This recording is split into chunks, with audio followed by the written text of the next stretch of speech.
What's up, everybody? Welcome to another episode of GaysideStories with Trillificent, bringing you some LGBT focused discussion that I think we can all relate to because we're all just people.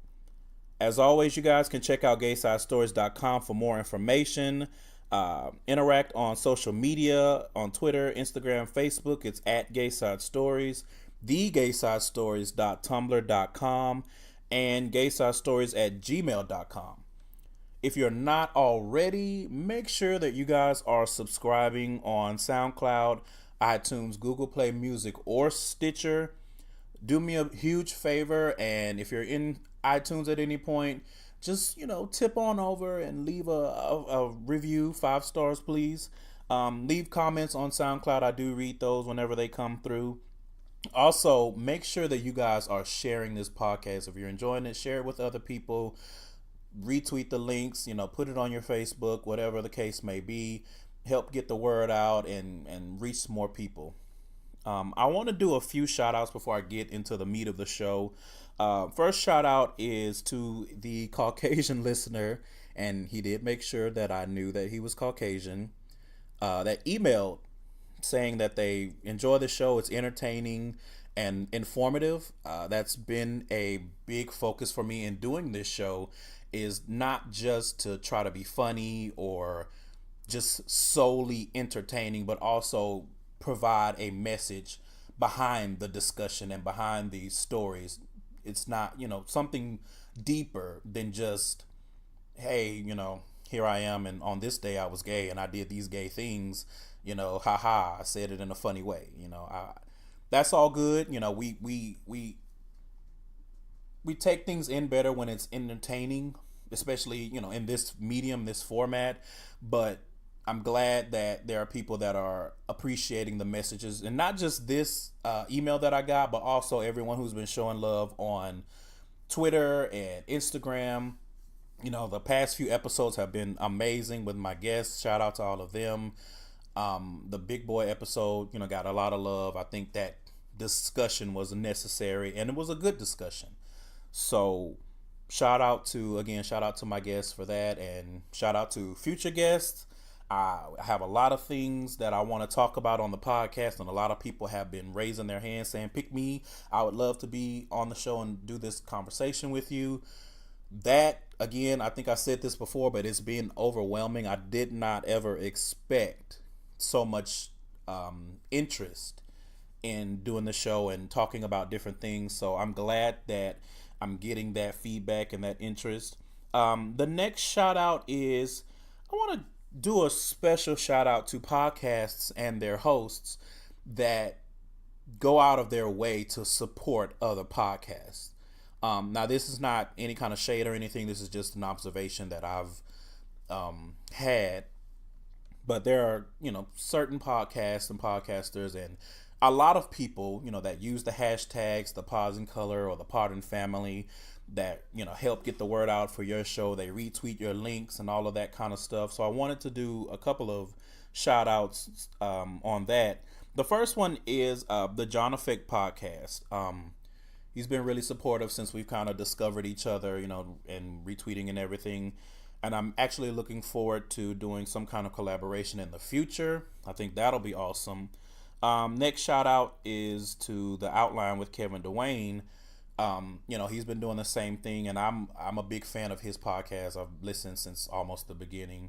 I'm very bad with that stuff, but I've been keeping up with him. And I actually have a topic discussion in mind that I think would be really awesome for us to do, but we'll see what happens because I don't really know him like that.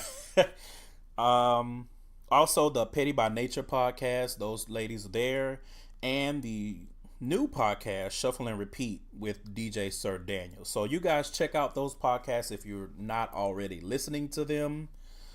And, again, shout out to them for being supportive. I try to do the same thing. And I think that there's no reason that we can't support each other. And as I heard it and I repeat it all the time because it applies, there's enough grits out here for everyone to eat. All right. So moving right along, the School and Life segment for this week goes to Netflix. Now, Netflix has been knocking it out of the motherfucking park this month in particular. I think they have released a new season of one of their original shows like every week, and they still have one more to go. I believe House of Cards, new season, season 5, I think. That's coming out on the 30th. So I think by the time you guys hear this, it should be out. Um, so I've gotten on Netflix and I started with season 3 of The Unbreakable Kimmy Schmidt. I think I'm about 5 episodes in. I love the show. I I generally watch for Titus. He's just entertaining. Shout out to Titus Burgess. That character and that actor, that voice, is just, I love it. So I watch. And I've also gone back and I have been binge watching the old show, the USA show Burn Notice. Now, if you guys don't know about Burn Notice is a spy show. It's about a guy who's a spy and then he gets like blacklisted while he's in the middle of doing his job. And then he's working, trying to figure out who blacklisted him, why, how he can undo it. And he's stuck in Miami. He's doing odd jobs for people, helping people, to keep the lights on.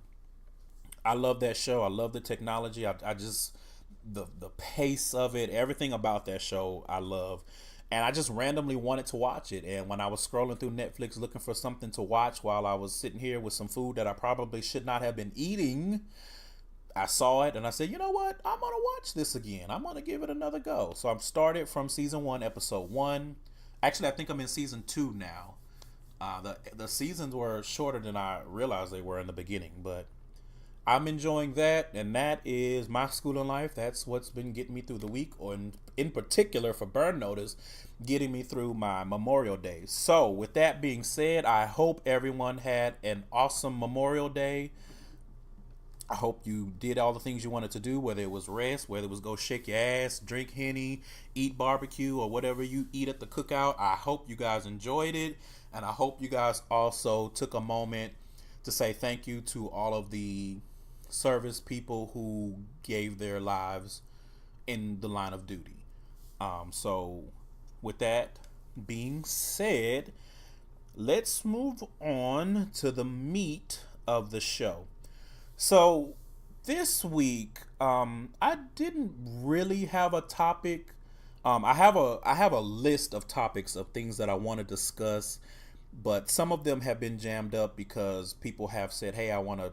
I would love to guest, or I want to guest, or I've asked people, "Hey, I have this topic. Do you want to guest host?"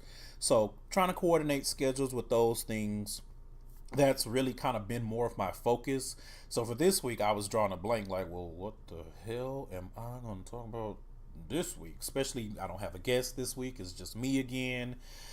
So I thought it would be good to do an episode, a full Trill Minds episode. Now, Trill Minds is the blog that goes with the show where I pick out LGBT news and I write a little write up about it. Provide the link of where I got it. But I haven't done it, I want to say, probably in the last 3 episodes because I've had a guest. So I've been changing the format depending on the topic and the guest. And I've been kind of consistently leaving the Trill Minds out. But I wanted to give some shine to it because I think it's important. There's, things going on and there's so much going on. Sometimes it can be hard to keep up with, and with 45 and all of the shenanigans going on with that, sometimes we may miss some of these stories. So I'm going to do about, I want to say about 8 stories, and we'll just see what's going on in the world, what's been going on. Now, these stories range probably from today, maybe back a couple of months, maybe like from March. So let's go. Let's start with the first one. First story I saw it was on Gaystar News, and the headline read, "Racism is a big problem in the gay community, survey finds." I mean, water is wet. Thank you for pointing out the obvious, I suppose. But let's dig a little deeper. So this article says that over 850 black, white, Asian, South Asian, Arab, and mixed race gay men participated in a survey by the Fact site where they shared their thoughts on race in the gay community. The survey found that 80% of black men, 79% of Asian men, 75% of South Asian men, 64% of mixed race men, and 100% of Arab men have experienced some form of racism in the community, whether it be getting called racial slurs on the dating apps or just feeling ignored by others in the community. The vast majority of gay men of color have seen these issues firsthand. Again, water is wet, but thanks for highlighting this. So it also says 63% of black and Asian men said racism is a bigger issue to them than homophobia. Let me say that again.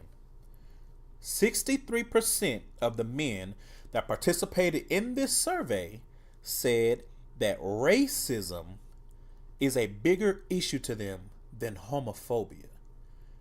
Let that sink in, friends. In 2017. And then it goes on to say, there's a quote here from Ishan. It's a 35-year-old from London. He said, "Let's not forget that racism isn't just white versus others. I frequently hear Asians disliking black guys or even each other. Often we stereotype ourselves." Now, if that ain't the motherfucking truth there, I don't know what is. He hit the nail on the head with that one.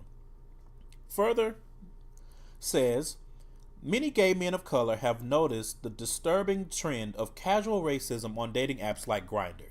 Numerous profiles on the app state racial preferences such as whites only, no blacks, or even things like no chocolate, rice, or spice. Now, I know I've said this in an earlier episode because I've seen profiles on Grindr where they're like no rice, no spice, and it's just, I mean, beyond being raggedy and tactless, it's just so ugly. This is for black men in particular. They are often stereotyped and fetishized based on penis size. 82% of black men who responded to the survey said they've personally felt objectified by white gay men. I feel like that part of Mean Girls where they were like, if you've been victimized by Regina George, raise your hand, and everybody, even the teacher, raised her hand. And it's like, if you're black and you've been stereotyped or fetishized by white men, raise your hand. And according to this, 82% of black men will be raising their hands right now. The article goes on with quotes from survey participants about racism in club settings too. So I know that this has been a big thing. Racial tension has been something else. Now, granted, this is like a worldwide phenomenon. Like, racism is not just confined to the United States. It's a worldwide crisis. And it's sad that even being in a marginalized group, you're still being marginalized even further by people in that same group. Like, you would think that in this community you would be safe and you wouldn't have to worry about those types of things, but it is what it is. I have a thought on that, and I don't know how this would be taken, but this is my personal opinion. Now, I am not of the mindset of trying to get white men to change how they feel about you or to love you or like you or anything like that, because I'm a strong proponent that you cannot force a sexual attraction. But what I do say is you do not have to be so callous and ugly in stating your quote unquote preference. You don't have to reduce an entire group of people to rice. There's so much more from the Asian community than just rice.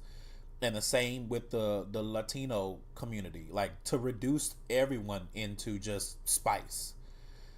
And, who knows what they call black, because we just get all kinds of stuff. I do think that it is odd and problematic for you to stand up and say, oh, I don't want any black men. There's no black men on this whole earth that I find attractive, or Asian men, or Indian men, or whatever the case may be.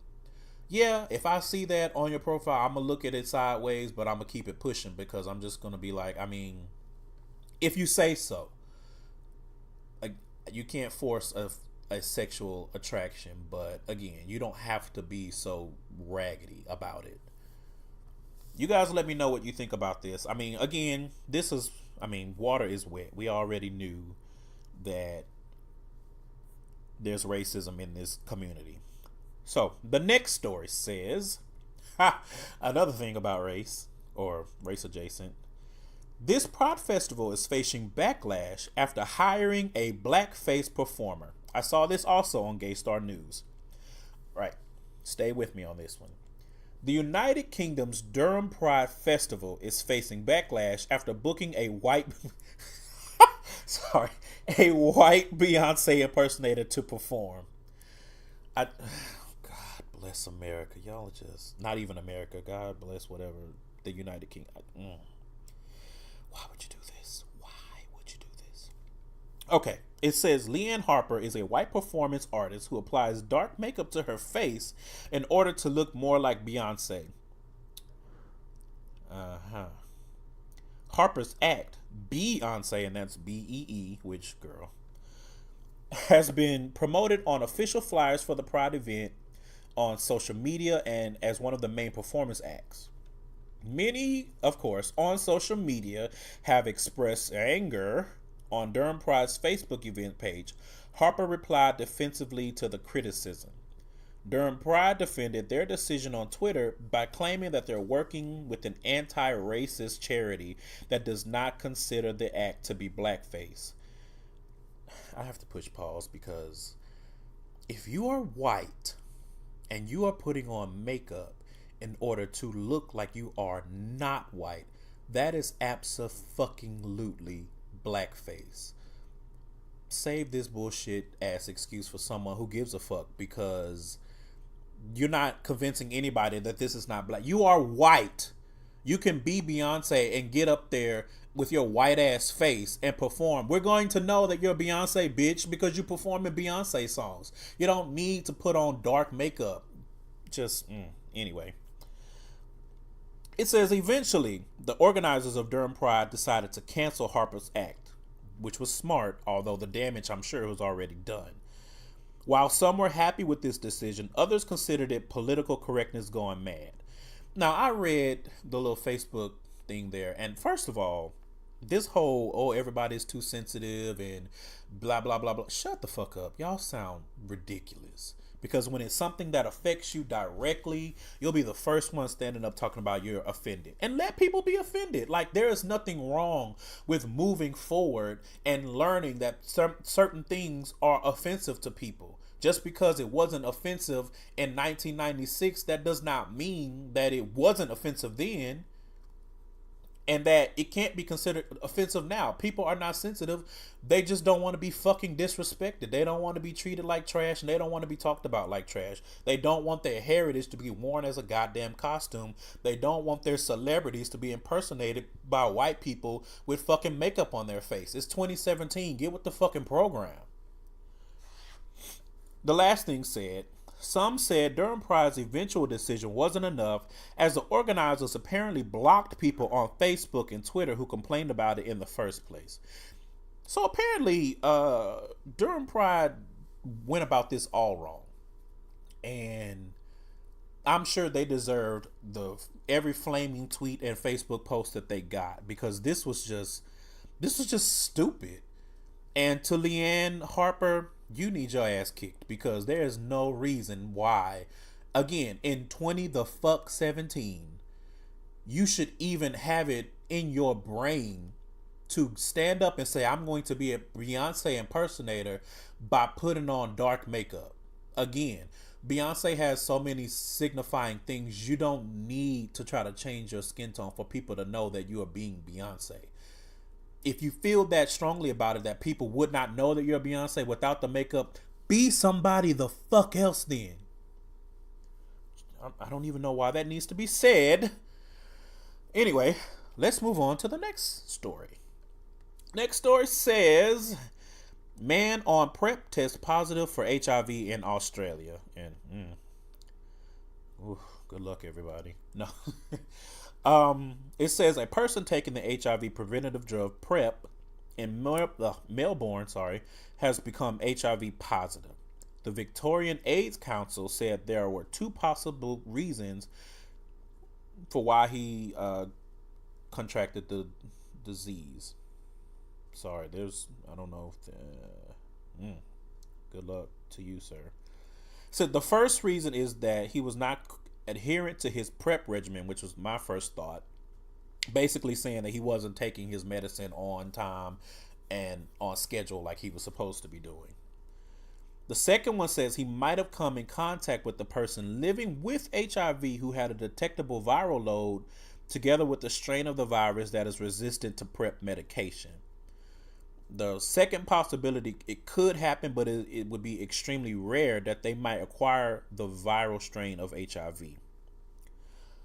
It says there have been no reported occurrences of widespread PrEP failure here or around the world, where in many locations PrEP is approved and subsidized. The vast majority of people taking PrEP in this country, which would be Australia, and around the world continue to be protected by this powerful HIV prevention tool. Globally, there has only been 3 cases of a person contracting the disease while on PrEP. The diagnosis in Melbourne is the 4th. So the Victorian AIDS Council says, Simon Ruth says that it's important to consider all options when it comes to HIV prevention. So again, my first thought was that this person who contracted HIV, even being on PrEP, they must not have been taking their medicine the way they were supposed to. And then I wonder, if that's the case, would they ever be truthful about it? Because now you're in a position where it's like, I'm on PrEP and I'm supposed to have been on PrEP and I haven't been taking the medicine, and then I got HIV. And that just seems like that would be a position where the person would not want to admit the truth for whatever reason, a myriad of reasons, possibly. I would say, again, with all things, PrEP is a medication. I think that it's a good medication. I don't think that there's anything wrong with it. But I also believe that just because you're on PrEP, that does not give you a license to just be reckless. You still need to follow other prevention, other ways of and methods of prevention if that is your goal.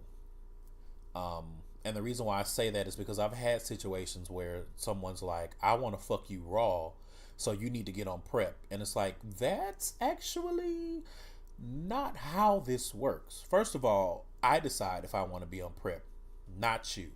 And certainly not your dick, because you want to fuck raw even though you're positive. I'm not shaming anybody. I'm just saying you cannot force anybody or try to tell somebody you need to be on PrEP because I want to do this specific act. That's not cool. Don't do that to people. As far as this situation, 4 cases out of however many people are on PrEP. And again, this seems a little sketchy. It seems like they don't really have all the answers, and maybe this person is not being truthful about whether or not they were taking their medicine. If they were, and they still contracted it, and there's some kind of super strain that's resistant to PrEP, then I do want them to get to the bottom of it. So hopefully the person is being honest about what's going on, or what had been going on, and whether or not they were taking the medicine the way they were supposed to be. Let's move on to the next story. Excuse me. It says, trans woman strangled to death after drag show in Honduras. I saw this a couple of weeks ago, and I meant to write it up and everything, but I'm trash, so whatever. Anyway, it says, R.I.P. Sherilyn La Diva Montoya. So this trans woman, she's a trans woman who also performed in drag. She was strangled to death in Honduras. She was discovered wrapped in sacks in a small alley in the northern part of the capital on April 4th. She was only 29, y'all. 29 years old. Just out here trying to live, and was strangled. Known as La Diva, she had gone missing after appearing at her show Divas in Drag, the previous weekend. Her body was discovered in the alley next to a gas station. And here it was a quote in the article as well. It says, "What is happening in Honduras still does not have a name. It is simply savagery in the extreme expression of evil and lack of respect for life." Again, R.I.P. to Sherilyn Ladiva Montoya. I, you know, I think I've said this. I don't know if I've said it on the show or if it was just in a conversation I was having with someone. But these past few years, with more visibility, not saying that it's new, but the visibility has been bigger. It just really feels like it's open season on trans people, specifically trans women and specifically trans women of color. And I just don't understand. These people are not hurting anyone. They are just out here trying to live their true, authentic, and best lives. And for you to feel like you have the right to take their life from them because you don't like what they're doing, you don't agree, or you have some other kind of internalized bullshit going on, like, that does not give you the right to take someone's life. And this community, you know, the gays and the lesbians and the bisexuals and everyone else who is under that umbrella, we need to stand up and we need to speak for our fallen sisters and maybe even brothers. I've never seen a story of a trans man being killed, but that does not mean it doesn't happen. Overall, trans men are not as visible. It's always about trans women, and I'm sure there's a reason behind that, but I'm not going to get into that right now.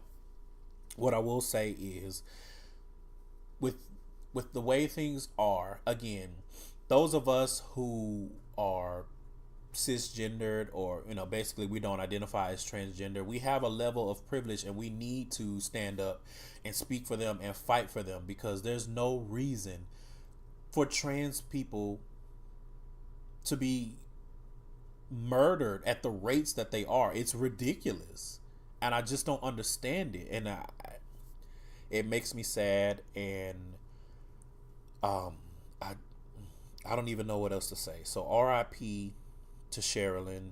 You know, you deserved better. You deserved to be able to live your life the way that you see fit, because no one else can tell you how you're supposed to live your life. 29 years old, y'all. 29.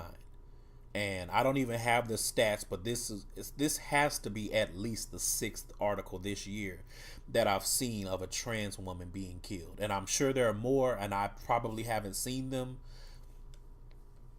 If you have trans people in your life, trans women specifically, love them, support them, fight for them, because this is crazy. You just never know. All right. That was kind of sad and morbid, but it's life. It you know, it's all part of life. Unfortunately, especially in this case. So the next article says 4 men who allegedly posed as gay on Grindr to assault and rob people were charged with hate crimes. You know, let me read some points from the article and then I'll get into it. It says 4 Texas men have been charged with hate crimes after allegedly using the gay app Grindr to find men to assault and rob. Between January and February, the men allegedly used the hookup app to pose as gay and arranged to meet 4 victims at their homes in Plano, Frisco, and Aubrey, north of Dallas. It says, upon entering the victim's home, the defendants assaulted the victim, restrained the victim with tape, and made derogatory statements about the victim being gay. The men allegedly carried guns during their crime spree, robbing their victims of goods and cars. The men have also been charged with conspiracy, kidnapping, carjacking, and possession of a firearm while committing their crimes. The hate crime charges alone carry a maximum penalty of life in prison and a $250,000 fine. And I did write about this on the Trill Minds blog, and I believe the title was just throw away the key. Lock them up under the jail and throw away the key, because this is ridiculous. To go on Grindr and pose as gay so that you can rob people is just, I don't even know what to say about that.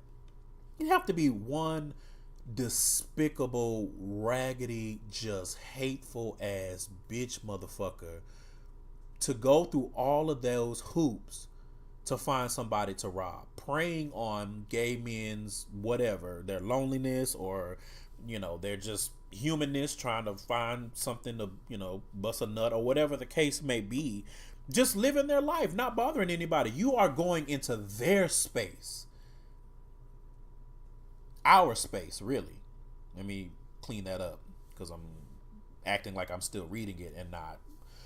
But you are coming into our space, and this happens often. We've seen things where non-gay people or whatever the case may be come into our spaces trying to raise hell, and it's like, it's similar to white people coming into black people or other ethnicity spaces. Like, we have created a space for ourselves.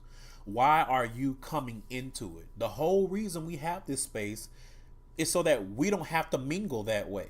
And for you to get on here and specifically seek out men and then go to their houses and rob them and pistol whip them and call them names or whatever else you're doing, you deserve to be in jail. You deserve that maximum penalty. You deserve everything that you get. And I hope that you get it. But at the same time, this is Texas. And sadly, it's almost kind of like you feel like you are taking what you can get just from them being charged with a hate crime to begin with, because we've seen in the media where something is blatantly a hate crime and somehow they finagle their way out of it. So hopefully all of the charges stick, but specifically the hate crime charges stick, because I can't even fathom what the hell is going through your head that you would go through all of this trouble to specifically rob gay men. Like, if you just want to rob some people, you don't have to do all this. You can break into anybody's fucking house. You don't have to get on the app and pretend to be gay and go through all those trials and tribulations and the rigmarole of going through, and I assume either meeting or hooking up, meeting for like a date situation, or just, to talk as friends, or a hookup situation, which is probably more likely, but whatever, it doesn't matter. You going through all of this so that you can rob and call somebody some inflammatory names to their face. It makes no sense. You don't deserve to be out here with us. You don't deserve to be out here with other straight people. You don't deserve to be out here with anybody. You don't deserve to be out here with the roaches. You deserve to be in that goddamn jail rotting, and I hope that's what y'all get. So let's move on. The next story. BuzzFeed threw its first queer prom, and it was seriously beautiful. Now, I mean, this is BuzzFeed's writing about themselves, but whatever. I did think that this was awesome, since they threw an inclusive queer prom. It was attended by high school seniors and celebrities in order to create more safe celebratory spaces for the community. And what did I just say? What did I just say about creating safe spaces for ourselves? After receiving thousands of nationwide submissions from high school seniors, they flew out 8 teens, the 2017 prom court is what they called them, to attend the inaugural queer prom. Special guests of honor included the iconic Adam Lambert. Is Adam Lambert iconic? I mean, and that's no shade. Like, I don't say I like Adam Lambert. He has some songs that I like, but is he iconic? Okay, sure, whatever. He officiated the crowning ceremony. The fiercely talented Evan Rachel Wood of Westworld, she received a special honor that evening. And Mean Girls' Daniel Franzese, I'm not sure how to say his last name, but basically, he was, I can't believe I just forgot his name. He was the gay guy in Mean Girls. Was it Damien? I believe his name was Damien. And he was also, if you guys didn't see him, he was in, I want to say season 2 of the HBO show Looking, which is now canceled, and I think they ended it with a movie. He was also in that. I like him. He was there with his very skinny fiance. Let me not say that. I didn't mean that. He's there with his fiance, and they closed the ceremony. And I saw some pictures, like those guys from Pentatonics were there. There was a big thing. So I thought that this was a very, number one, it was a happy story given the stuff that I've chosen. But I thought that, have to give BuzzFeed their props for doing this, because they didn't have to. And to fly some people from wherever in the country and just give them a prom where they can just be themselves and they're surrounded by nothing but people like them, and then sprinkled in are just some allies. Because you look at prom season and then it's always such a big deal about, oh, these two boys went to prom together, or these two girls went to prom together, or these people can't go to prom because their school is whatever, the school is hating. So to see this, a specific queer prom, and they brought celebrities and they had this big thing, and it looks like they had an awesome time. I thought that this was really good. Shout out to BuzzFeed for doing this. I look forward to them continuing to do it. Hopefully, they said this is the inaugural one, so next year hopefully we get another one. And again, it's all about helping people in this community feel safe, building safe spaces, and especially for young people, these teenagers, people going to prom, because you just never know what they're going through. You never know what it may mean to them to be able to have that memory that there was a prom that was specifically queer that I went to, and it was amazing, it was awesome, and I didn't have to worry about showing up with the date and people looking at me some kind of way, looking at us some kind of way, or being mean, or whatever the case may be. So again, shout out to BuzzFeed and all of the celebrities that went and made that a big thing. Next story, says 2 victims run down in Montrose may have been targeted. Now, Montrose is a street and an area in Houston, Texas. So this one really hit close to home. This was it's about 2 months ago. This is the Houston Police Department is on the hunt for suspects involved with running down an award-winning executive chef and another man in the Montrose area. Houston police confirm that at least one of the victims has refused to cooperate with investigators, making the investigation difficult. Both victims have been released from the hospital. Now, witnesses indicate that there were 2, as in 2 cars. The quote says, there were 2 cars. It looked like the red SUV swerved on purpose to hit one guy. Then the car drives right at the next guy. The witness explains that the men were not in the street, but were standing in an empty space between 2 cars. Another witness says, right after the red car hit the men, a black BMW drove up. The occupants of both of the cars seemed to cheer loudly. And they said that was the second hit and run at the same location in a week. Now,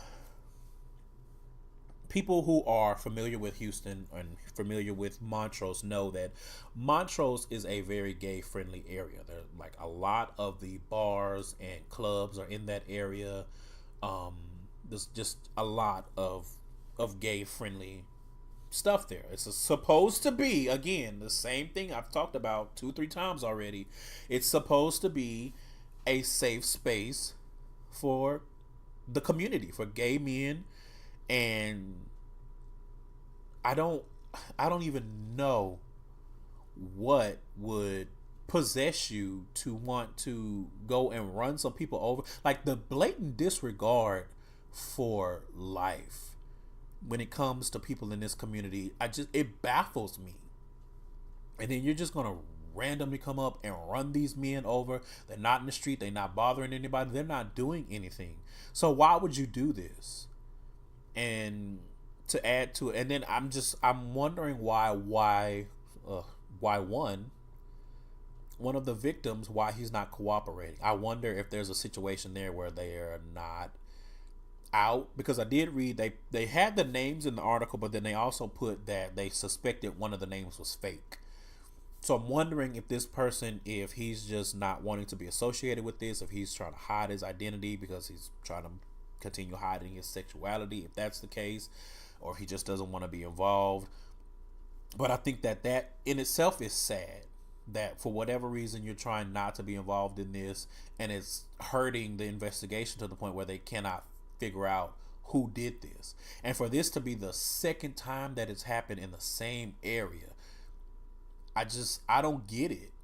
Again, why can't gay men, lesbian women, or whoever, why can't we just go out and live? We're not bothering anybody. Can you imagine? You just out, you went to the club and you out, you're standing between some cars, you just talking to your friend or talking to your man or your woman or whatever the case may be, and some ignorant ass bitch comes and hits you with a fucking car just for being there, just for living, existing. I don't get it. I do not get it. I hope that they find these people. I hope that they get justice. I don't get it. You know, and for my fellow Houstonians, I cannot speak tonight. Wow. My fellow Houstonians who are in the area, you know, be careful in Montrose, because needless to say, you never really know what could happen. But apparently, you know, somebody's out here, you know, playing crazy taxi and shit and not wanting you to go out and have a good time. And I just, be safe, everyone. Be safe. So let's move on to the next story. This one says, France takes in first gay refugee from Chechnya. I saw this on LGBTQnation.com. It says, in April, the Russian newspaper, I don't even want to try to butcher this, Novoya Gazeta? I'm not sure how you say that Anyway, revealed that around 100 gay and bisexual men in Chechnya, a federal subject of Russia, were being held in secret detention centers. I've seen this and I've kind of been keeping up with this. It looks like, and I could be wrong because I've kept an eye on it, but I haven't really dug deeper into the story. But it looks like concentration camps for gays. That's what it looks like. Anyway, it says, in the ensuing weeks, more reporting showed that homophobic repression was rampant in the country, while Chechen leader Ramzan Kadyrov. I am really bad at this. I should have practiced these names. He's denied the existence of gay people in Chechnya. Wow. Really, sis? Denying the existence of gay people in the whole damn country. And then Putin of Russia has promised an investigation into the reports. Joel Dumir, president of French LGBTQ rights organization SOS Homophobe, was not satisfied with that response. Quote, Mr. Putin has said that he has started an investigation. That is not true. That there is no violence or murder of gay people, that's completely false. We have concrete proof. We can no longer accept this discourse of denial from Russia against gay people. He also pointed out that the refugee arrived during Putin's first meeting with France's President Emmanuel Macron. Several weeks ago, a Russian LGBT activist said that the U.S. was denying gay Chechen refugees visas. You know, I'm not even going to touch on the part about the U.S. because we already know that the United States at this point run with this administration is a goddamn shit show. So I won't even get into that. But shout out to France for providing refuge for these men. I assume that it's men. I don't see anything about women. Well, it says gay people, so it could be men and women, and you know, whatever else in the spectrum. It's hard to tell from the story, but shout out to France for providing that refuge. I don't even understand how in 2017 we're at a point where It's almost like I don't know if anyone's seen the movie V for Vendetta, and the story of the woman, the lesbian woman who was living with her partner, and then shit went to hell, and they were rounding up all of the basically the what they considered the degenerates, and put them in what looked like, something like a concentration camp. Torturing the people and doing all that kind of. That's what it sounds like. And first of all, my heart goes out to anyone dealing with this. I don't even know how you can go from just trying to live your life, just trying to live, not bothering nobody, not doing anything, and to have your freedom stolen from you. And then who knows what's happening to them at these facilities or places, these detention centers, what they like to call them. Why is this a thing? Why is this a thing? I don't get it. Is it just? I mean, the hate is that strong that you feel like you are entitled to do this to people, to just treat people like this. I don't get it. It goes back to the same thing, trying to have safe spaces, but again, I can't even imagine what it would be like to have my liberty taken from me solely because I am gay, for something that I can't even control.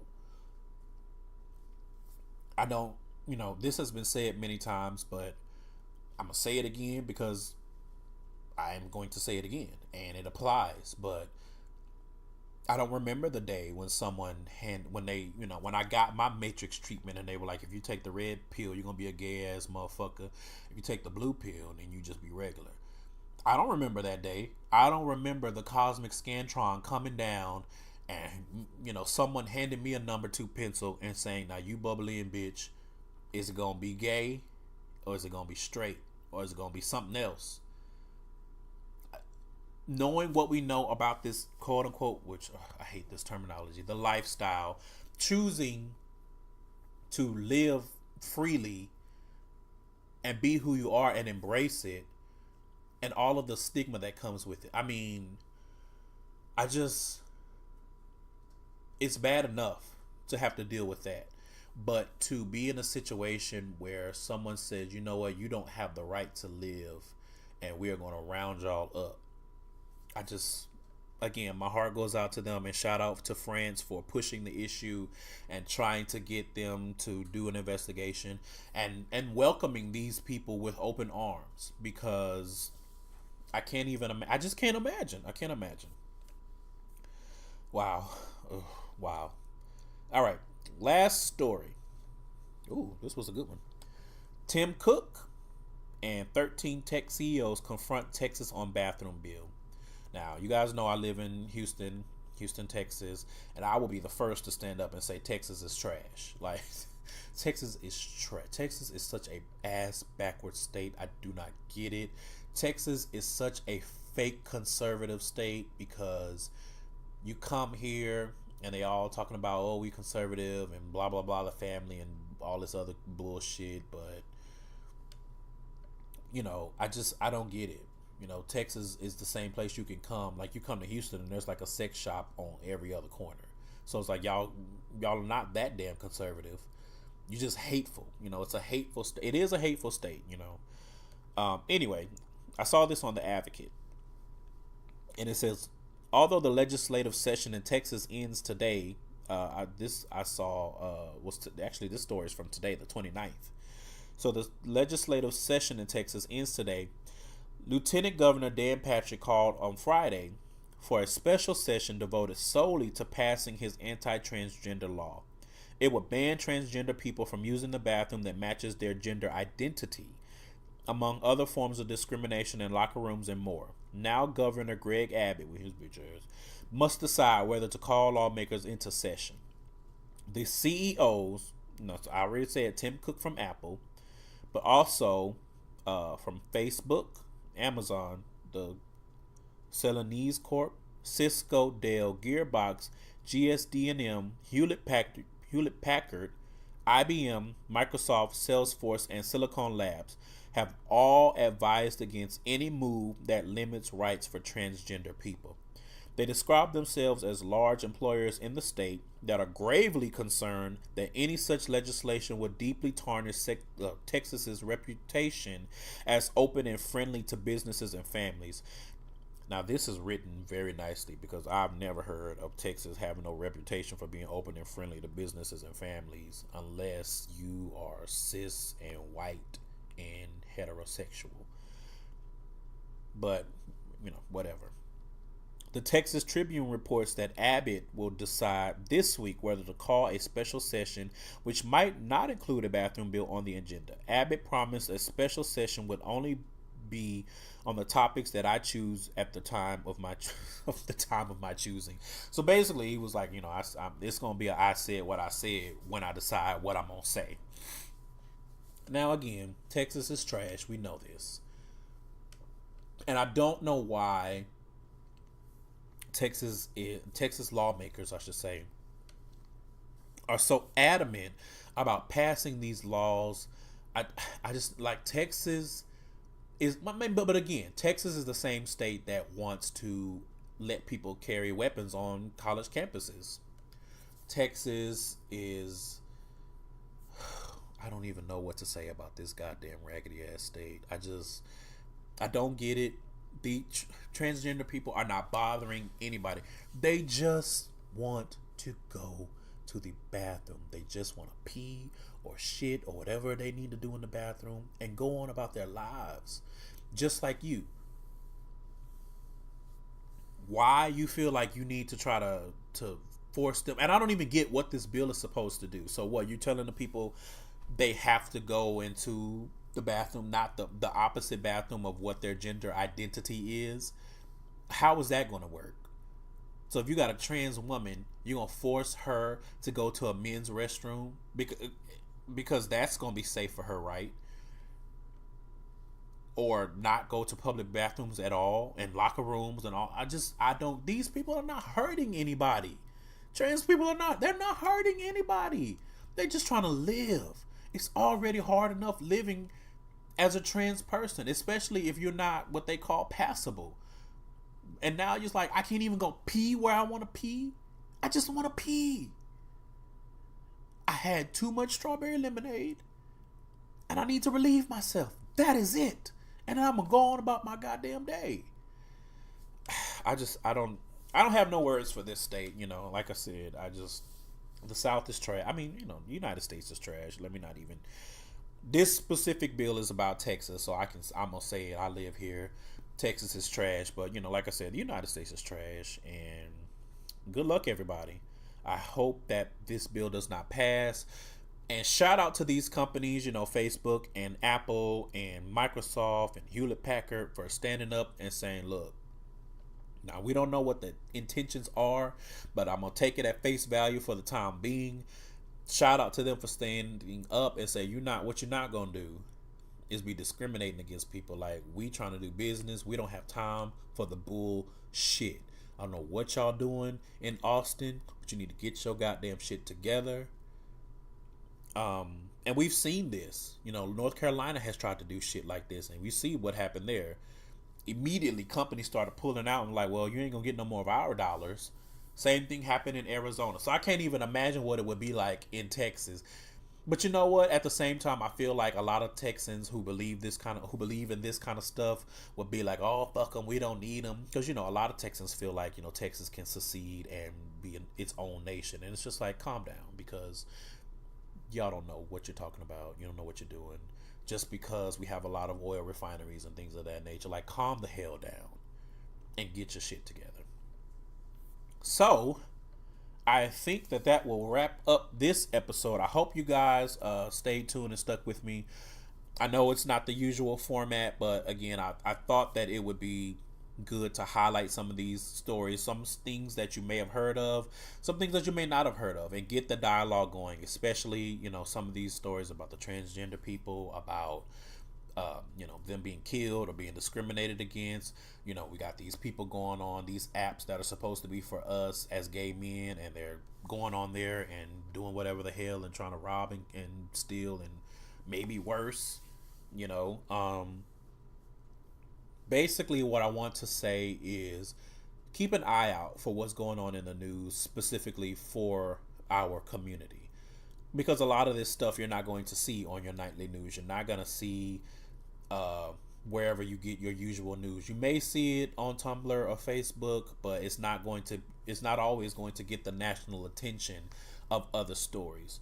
And we need to be aware of what's going on with our family, with our brothers, sisters, cousins, whatever you want to call people in the community. We need to be aware of what's going on. We need to know what's happening, and we need to know where we need to stand up, where we need to show up, where we need to fight. All right. So, with that being said, you guys, thank you for joining me. I hope you guys stay tuned. I hope you share this with someone. Please do. Make sure that you guys are checking out the Sounds of the Stories playlist on the SoundCloud. And I think that's it. As always, what do I say every week when I close this show? Protect your walls or they will crumble.